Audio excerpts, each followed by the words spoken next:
I would like to welcome you to the conference, Water, the Source of Life, Global Challenges and Innovative Solutions. The main thing that we all remember is how they taught us and educated us everywhere, whether it's school, kindergarten, everywhere we went to save water, and every drop counts, and we had to be thoughtful and very, very careful when we use water. Because Israel didn't have water.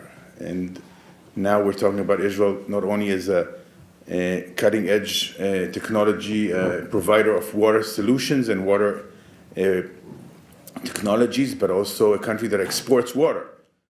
Addressing the water challenge is a global task. This task calls for an international cooperation and for nations to share and learn from each other. Water in the Middle East is a scarce resource, and here I replace it immediately by commodity. We are the first country in the world who declared water and referred to water as a commodity like oil and gas. We pay for water, and we pay a lot. And yes, you heard me correct. We make drinking water, clean drinking water from the air.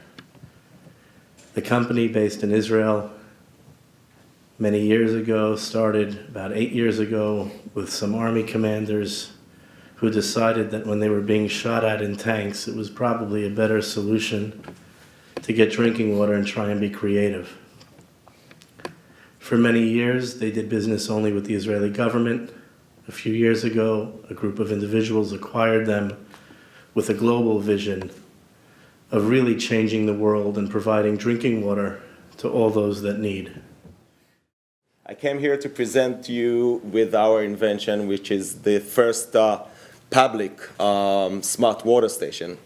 So it's all about reducing the plastic waste due to the consumption of bottled water, plastic bottles, right? We all know that we walk on the streets, we get thirsty. Most of us would go and buy another plastic bottle. And that's what we're trying to solve. Our biggest water program right now around the world is actually in Kenya and Uganda, where we work in the biggest refugee camp in the world of almost 300,000 refugees. And we train the first generation of water engineers within the refugee camp in a special program. So what we're trying to do is take the amazing technology that companies like WaterGen and Wash and other companies like Knuf are building and designing in Israel and bring us to the lowest to the bottom of the pyramid, to the people who need it the most. Just a bit of background on how I came to be associated with the water system.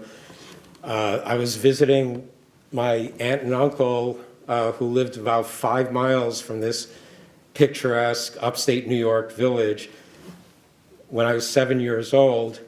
And driving past this village, my aunt said, "A year from now, this town won't be here. It's being flooded to make drinking water for New York City."